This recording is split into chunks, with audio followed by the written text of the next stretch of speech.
Shut your mouth and stay out of our family matters. My dad's voice echoed through the apartment as he tightened the bolts on the new sofa, sweat dripping down his forehead. My sister sat on the floor, scrolling through her phone, while her kids ran around, oblivious to the chaos they caused. Suddenly, without warning, Dad stormed into my room, grabbed my suitcase, and hurled it into the hallway, scattering my belongings everywhere. "Useless fellow, don't come here again," he bellowed, pointing aggressively toward the open door. "My name is Maya, and from wherever you're watching this, stay with me. Have you ever felt like an outsider in your own family? Like the air you breathe is a privilege they grant you?" I stood there frozen, humiliation tightening my chest as neighbors poked their heads out of their doors, whispering and shaking their heads. I wanted to scream, to fight back, but the weight of shame kept me silent. Dad had always been harsh, but today he crossed a line I didn't know existed until this moment. "I'm sorry," I whispered quietly, bending down to gather my scattered clothes. My sister looked up briefly from her phone, then returned to scrolling as if I was invisible, irrelevant. Her silence stung deeper than Dad's words ever could. My mother appeared from the kitchen, wiping her hands with a stained towel. Her eyes flickered toward me, disappointment etched deep into her face. "You shouldn't upset your father, Maya. He's under enough stress as it is." The familiar ache of betrayal burned inside me. Always the problem, never the solution. That was my role in their lives. I finished packing quickly, refusing to let them see my tears, and turned toward the door. As I stepped outside, the cold air hit me hard, emphasizing just how alone I truly was. But then, as I stood helplessly staring at the spilled contents of my life scattered across the hallway, footsteps echoed loudly from the stairwell. The voices in the apartment quieted, the whispers of neighbors faded, and a tall figure emerged from around the corner. My heart froze as recognition dawned on me. It was Alex, my childhood best friend, the one person I'd always try to shield from the chaos of my family life. The one who moved away years ago and swore never to come back to this place. "What's going on here?" Alex's voice was calm yet firm, carrying the authority that immediately silenced the room behind me. My dad stepped out, still gripping his wrench tightly, defiance in his eyes. "Family matter, Alex. Doesn't concern you." Alex's eyes narrowed, unwavering. "Anything involving Maya concerns me, especially when her dignity is involved." I felt the warmth of relief wash over me, battling against my humiliation. Alex bent down beside me, gently collecting my belongings. "This isn't how you treat someone who's sacrificed everything for your comfort," Alex said sharply, addressing my father without even looking at him. My father's face turned crimson. My sister finally lifted her gaze, uncomfortable under Alex's piercing stare. "Come on," Alex whispered to me, handing me the last shirt from the floor. "You deserve better than this." As we turned away, leaving my stunned family behind, I felt something shift inside me. It was subtle but powerful, the first spark of strength. They thought they had silenced me forever, but they were wrong. Because now I finally had someone in my corner. And that changed everything. Alex guided me gently out of the building and into the crisp evening air. Every step away from that suffocating apartment loosened the knots tightening in my chest, yet the echoes of humiliation lingered stubbornly in my heart. "You okay?" Alex finally asked, breaking the silence that hung heavy between us. I swallowed hard, staring down at the cracked pavement beneath my feet. "Define okay." Alex nodded, understanding without me having to elaborate. I remember how it was growing up. The shouting, the unfair expectations, your endless apologies for things that weren't your fault. It never sat right with me. My throat tightened, memories flooding back in relentless waves. For as long as I could recall, I'd existed only in shadows, tiptoeing around my family's unpredictable moods. My sister, Elena, had always been the favored child, the golden one who could do no wrong. Her mistakes were excused as youthful mishaps, while my smallest errors were evidence of inherent flaws. "You know," I began softly, "when Mom got sick a few years ago, Dad insisted I quit college to care for her. Elena said she had her own life and couldn't help. I didn't even hesitate, Alex. I left everything, my dreams, my future, to be there. I bathed Mom, fed her, stayed awake through the long nights when she cried from pain. Alex stopped walking, turning to face me, their eyes filled with sympathy and anger. And they still treat you like this? I laughed bitterly, the sound hollow in my ears. When Mom recovered, she thanked Elena for her emotional support. Dad praised her resilience, told her she was a hero for dealing with so much stress. And me? I was just the obedient caretaker. Expected, not appreciated. Alex shook their head in disgust. They've always been blind to your worth, Maya. You've spent your entire life giving to people who can't see past themselves. I sighed deeply, memories resurfacing painfully. I used to think if I just did more, tried harder, they'd see me. I cleaned the house, cooked meals, babysat Elena's kids for free, hoping one day they'd notice I was there, trying to earn their love. But love isn't supposed to feel like this. Alex gently touched my shoulder, a comforting warmth radiating from their hand. You're right. Love isn't transactional. It's not conditional. And it sure as hell doesn't humiliate you. I nodded, the truth of their words hitting deep. Tonight wasn't even the worst, Alex. It was just another night, another reminder. My voice trembled as I recounted the endless cycle of emotional blows, the quiet dismissals, the casual insults masked as jokes, and the times I was made invisible at family gatherings, told to remain silent and not embarrass them. I think the saddest part, I whispered, looking directly into Alex's compassionate eyes, is realizing I'd started believing them, believing I really was useless, pathetic, a burden. Alex took my hand firmly, squeezing reassuringly. You're none of those things, Maya. You're kind, strong, resilient. You're someone who deserves respect and love, not this. I exhaled slowly, the weight of years finally shifting. Alex was the first person to genuinely see me, to see past the lies I'd been told about myself. You know, Alex said quietly, their voice steady, you don't owe them your silence or your forgiveness. They've made you feel small because they fear what you'll become if you realize how powerful you actually are. A spark ignited within me, tiny, fragile, but undeniably present. I'm done being their doormat. Alex smiled warmly, pride shimmering in their eyes. Then let's show them exactly who you can be. Tonight marked the beginning of something new. My family believed they had silenced me, shattered me into submission. But they were about to learn just how loudly I could roar. Over the next few days, Alex helped me settle into their small, cozy apartment, miles away from the emotional debris of my old life. I spent hours sifting through job listings and reworking my neglected resume, determined to rebuild the dignity my family had shredded. But even as I tried to move forward, unsettling truths lingered in the back of my mind. It started with a simple notification on my phone, a credit alert. Your card ending in 3498 was charged $850. My stomach twisted. My father still had access to that account, a leftover from when I managed household expenses. Anger bubbled through me, followed swiftly by suspicion. What's wrong? Alex asked, noticing my tense expression. My dad, I muttered bitterly, eyes fixed on my phone. He just spent almost $1,000 on my credit card. Alex frowned deeply, concern flickering in their eyes. You still have joint accounts? I sighed, frustration seeping through my voice. I was stupid enough to believe they'd be responsible. I trusted they'd never abuse it. Another mistake. Alex leaned closer, their voice gentle but firm. Maya, you need to cut those ties immediately. They're clearly taking advantage of you. I nodded slowly, realization washing over me like ice water. For years, I'd accepted being exploited emotionally. Now, staring at this blatant financial betrayal, I finally recognized how deeply their disrespect ran. It wasn't just about feelings. They built their comfort on my sacrifices, always counting on my silence. Determined, I spent the afternoon closing shared accounts and changing passwords, each step feeling liberating. But as I secured my financial independence, deeper suspicions arose. Dad had always insisted our family was barely scraping by, yet he'd just purchased expensive furniture for Elena, using my money.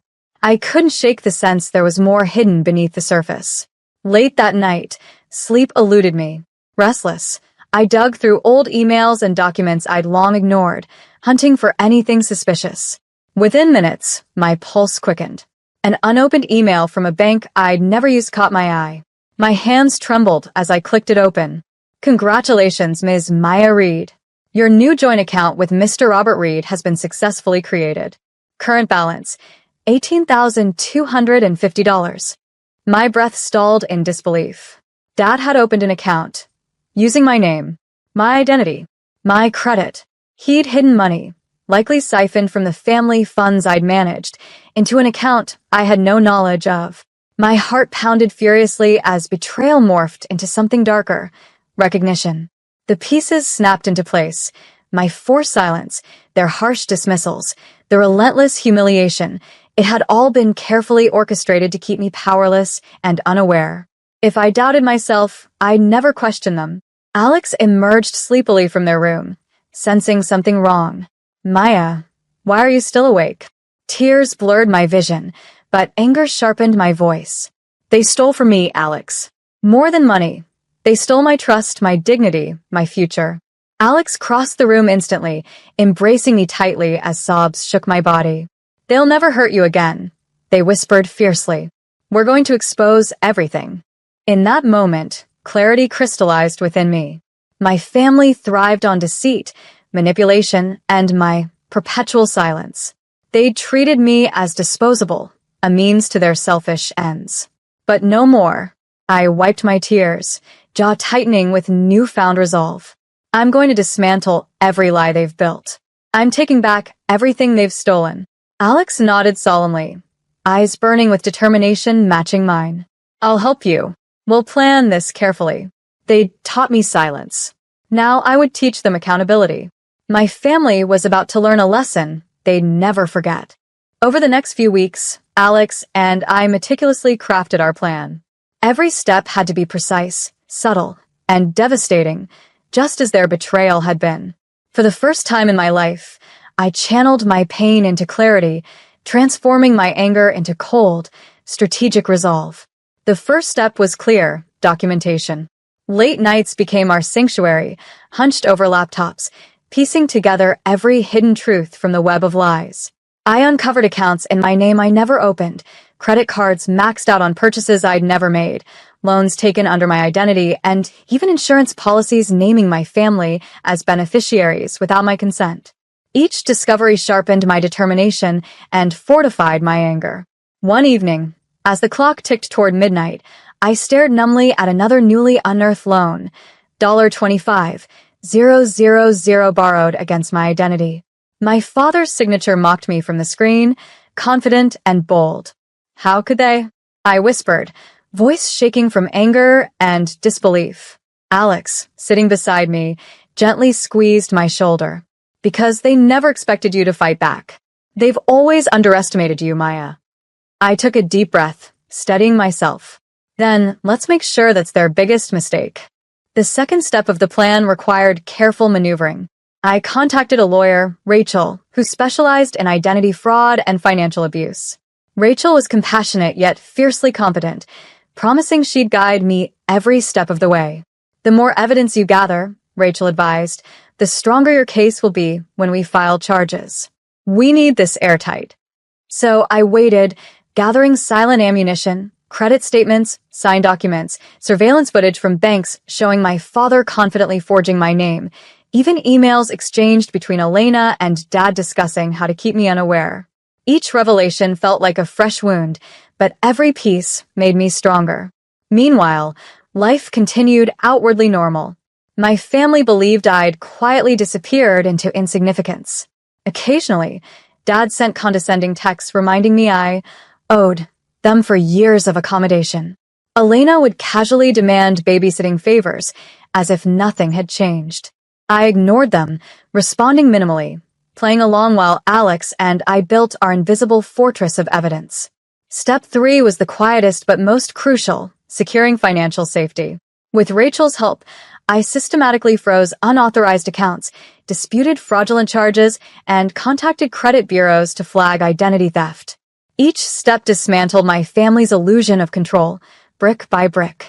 Finally, the night before confronting them directly, Alex and I sat silently, the weight of everything between us. Are you ready? Alex asked softly, breaking the stillness. I exhaled slowly, meeting their gaze firmly. More than ready. I'm done letting them define who I am. Alex smiled gently. When we walk into that house tomorrow, they'll finally see the Maya I've always known, the strongest person I've ever met. Their words settled warmly within me, igniting courage. Tomorrow wasn't just about revenge. It was about reclaiming the dignity they had stolen, reclaiming myself. That night, sleep came surprisingly easy. I dreamed vividly of standing tall before my father, fearless and unshaken, finally silencing his cruel words forever.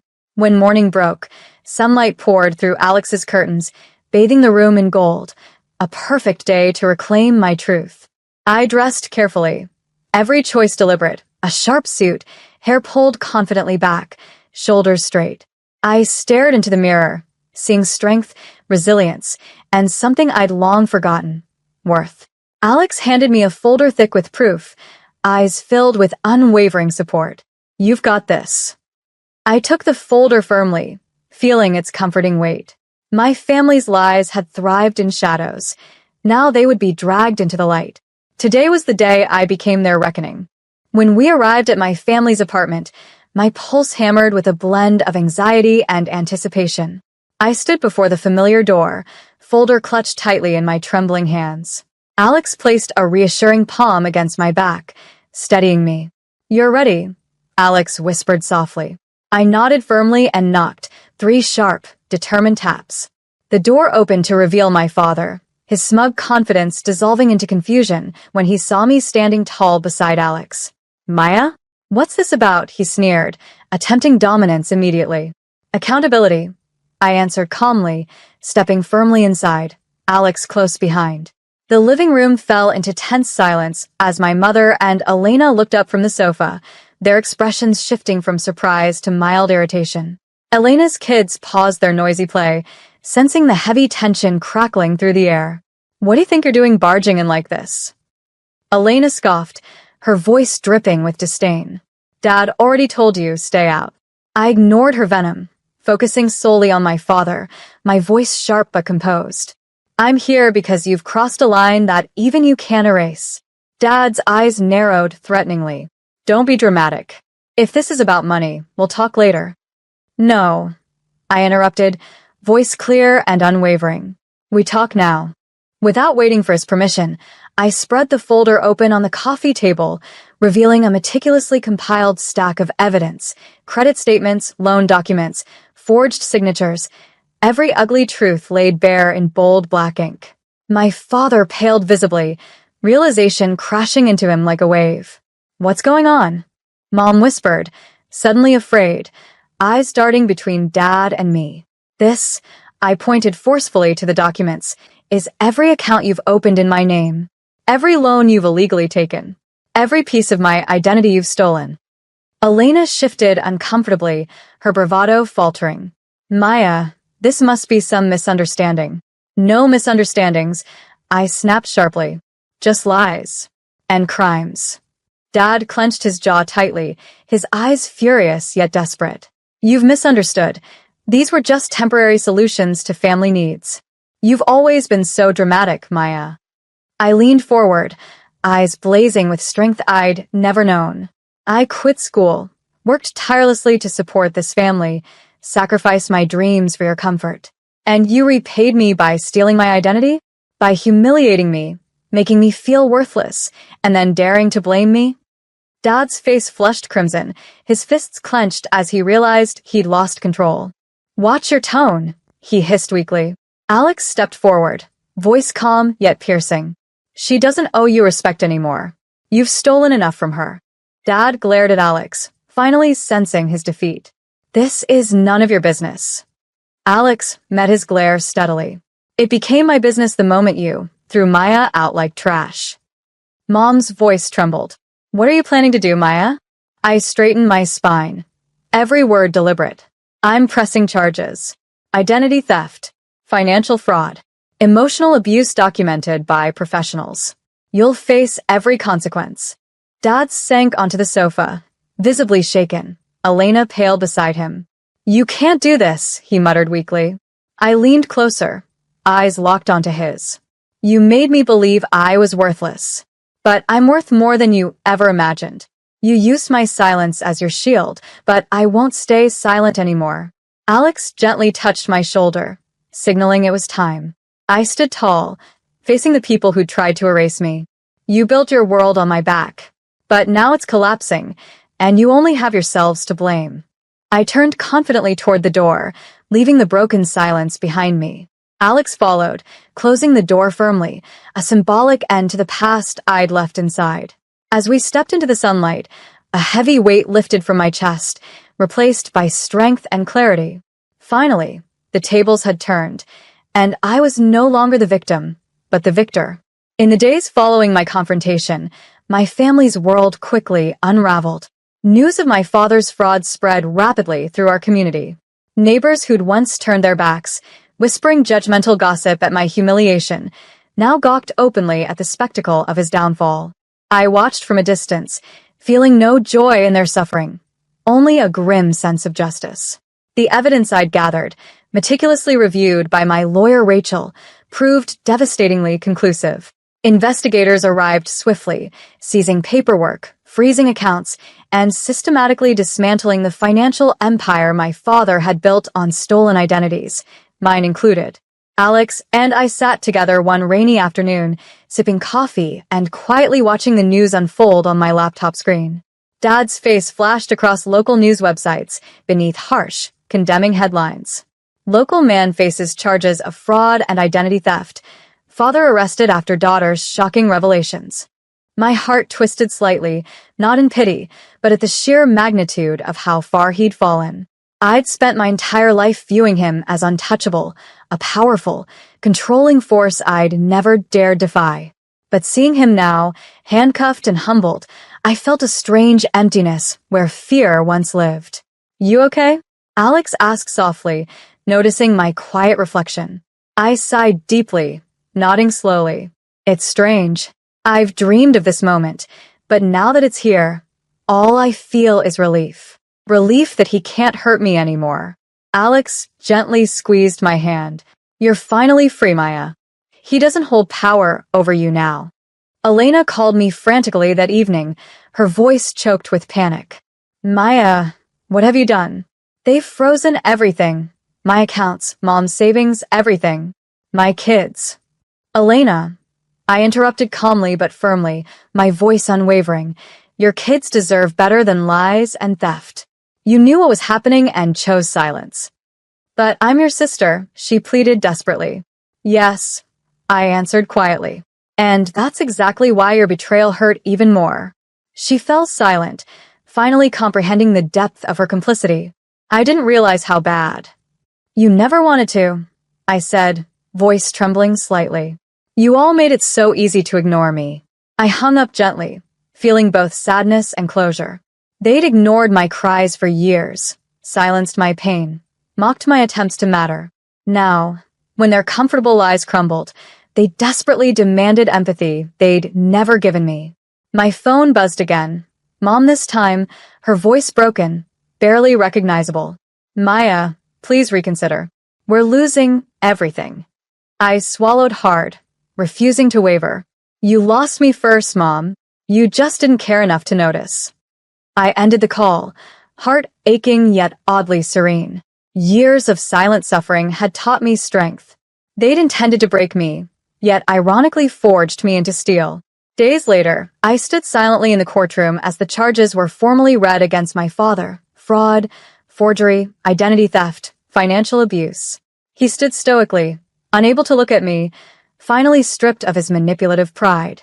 The judge's words rang clearly, delivering the justice I'd once thought impossible. "You betrayed trust, exploited innocence, and showed no remorse. The court finds you guilty." I exhaled slowly, tension finally releasing from my shoulders. Alex stood beside me, steadfast and supportive as always. As Dad was escorted from the courtroom, our eyes met briefly. For the first time, his gaze held no threat, no disdain, only defeated emptiness. I felt no satisfaction, only quiet closure. Outside the courthouse, reporters clamored around us, their questions blending into meaningless noise. Alex shielded me gently, guiding me toward the waiting car. Once inside, the silence comforted me, wrapping around me like a warm blanket. I leaned my head against the window, rain trickling down the glass, washing away years of pain. My family's world had shattered completely, collapsing under the weight of their own cruelty. But mine was finally beginning, rebuilt on truth, strength, and freedom. With the toxic foundation of my old life finally demolished, I turned my energy toward creating something genuinely mine, something built from truth, respect, and purpose.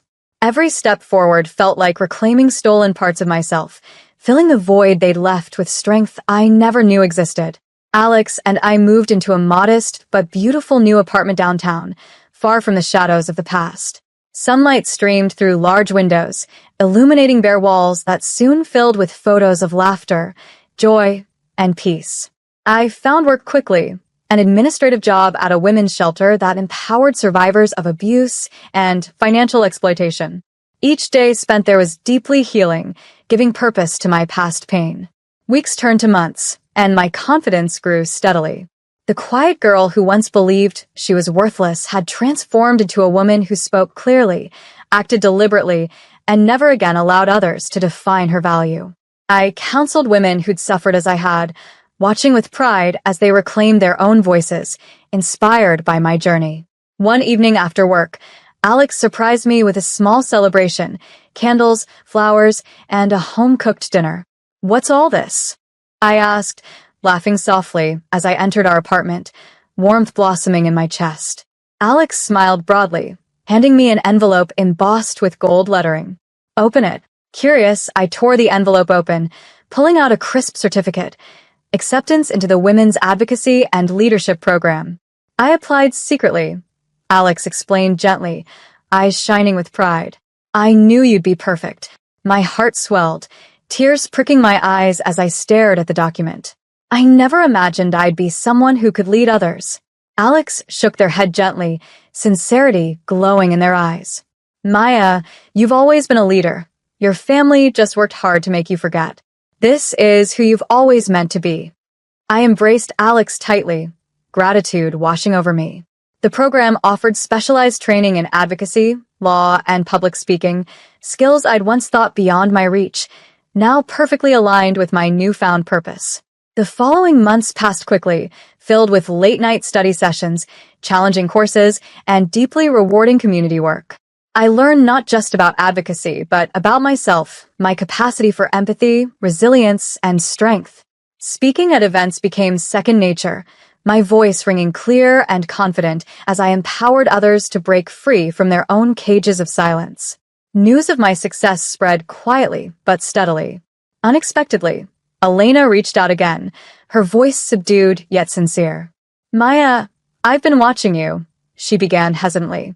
"Everything you're doing, it's inspiring." I paused, guarded yet curious. "Why call now, Elena?" She sighed deeply, vulnerability creeping into her tone. "I was jealous of your strength, afraid to admit how cruel we'd been. But seeing you rise, it's taught me courage. I'm finally leaving, Maya. Leaving Dad's shadow, leaving the lies." Her admission surprised me, stirring complex emotions. "I'm glad," I said softly, meaning every word. "It won't be easy, Elena, but freedom never is." "I know," she whispered gratefully. "Maybe one day I'll earn your forgiveness." After we hung up, I sat quietly, reflecting. Elena had a long path ahead, but her step toward honesty felt oddly comforting. Perhaps my courage had rippled outward, challenging others to confront their truths. Later that evening, Alex found me lost in thought. "Everything okay?" I smiled warmly, nodding gently. "Better than okay. I'm finally at peace." Alex squeezed my hand, silent support filling the comfortable quiet between us. I'd been shattered, silenced, and nearly erased, but now I'd rebuilt myself, stronger than ever, leading others toward their own freedom. My family had tried to define me by weakness, but I'd chosen to rise. I had reclaimed my voice, my dignity, and my future. And no one could ever take that from me again. Nearly a year after the night my father threw my belongings into that cold hallway, I stood confidently at the podium of a crowded community center, my heart steady, my spirit strong. Around me, faces glowed with anticipation. Women I'd counseled, community leaders, even some former neighbors who'd once witnessed my humiliation and now eagerly awaited my voice. My eyes scanned the audience, and then I saw her, my mother, sitting quietly in the back row, a shadow of the proud woman I'd known. Elena sat beside her, eyes wide with uncertain hope. Their presence startled me momentarily, but I quickly steadied myself, breathing deeply. Their eyes carried regret, understanding, and perhaps the first genuine respect they'd ever shown me. I spoke clearly, voice unwavering as I recounted my journey. Painful truths mingled with triumphant victories. I described the dark moments of betrayal, humiliation, and emotional abuse. Yet I also spoke of strength, resilience, and ultimately redemption. Some people thrive by convincing you that you're nothing, I said firmly, my voice filling every corner of the room. They silence you because they fear the power you hold when you finally speak. Eyes glistened with recognition and tears around the room. My mother's had dropped slightly, shoulders trembling gently. Elena looked directly at me, openly weeping, her regret palpable. But your worth doesn't diminish because others refuse to see it. I continued softly. You deserve love, respect, dignity. Not because you earn them, but because you simply exist. Applause filled the room, thunderous and heartfelt. When I stepped down from the podium, hands reached out gratefully, hugs tight with shared pain and hope. Slowly, the crowd dispersed until only my mother and Elena remained, lingering hesitantly near the exit. I approached slowly, meeting their anxious gazes calmly. I didn't expect you here. My mother's eyes filled with remorse. We owed you this much. Maya, I should have protected you. You should have. I agreed gently but firmly. You should have stood by me. You should have seen me. But you didn't. Her face crumpled slightly, guilt etched deeply into her eyes. I'm so sorry. I exhaled slowly, feeling something inside me finally release, resentment dissolving into compassion. I forgive you, not because you've earned it, but because I refuse to carry this pain any longer. My mother nodded quietly, understanding the weight of my words. Elena stepped forward, her voice trembling slightly. Can we ever rebuild, Maya? I paused, choosing my words carefully. Maybe, but it won't look like before. It has to be based on truth, respect, and honesty. No more silence, no more pretending. Elena nodded earnestly. I promise. As they left quietly, I felt lighter than ever, finally closing that chapter. Turning, I saw Alex standing nearby, watching me with gentle pride. You're incredible, Alex whispered, pulling me into a comforting embrace. Later, as we walked slowly home beneath a starlit sky, Alex glanced at me curiously. How do you feel? I smiled softly, breathing deeply. Free. At home, I stood in front of the mirror, reflecting on everything I'd overcome. The girl I'd once been, quiet, obedient, invisible, no longer stared back. Instead, I saw a woman shaped by pain, yet strengthened by her fight. They'd throw me away, believing I'd never rise. But here I stood, stronger than ever, my voice loud, clear, and unapologetic. They once told me to shut my mouth and stay out of family matters, but I learned the most powerful revenge wasn't silence, bitterness, or anger. It was becoming everything they'd feared I could be, strong, proud, respected, and free. As I closed my eyes that night, peace enveloped me like a comforting blanket, washing away the last remnants of pain. Their cruelty had nearly destroyed me, but my courage saved me, and that was my sweetest revenge.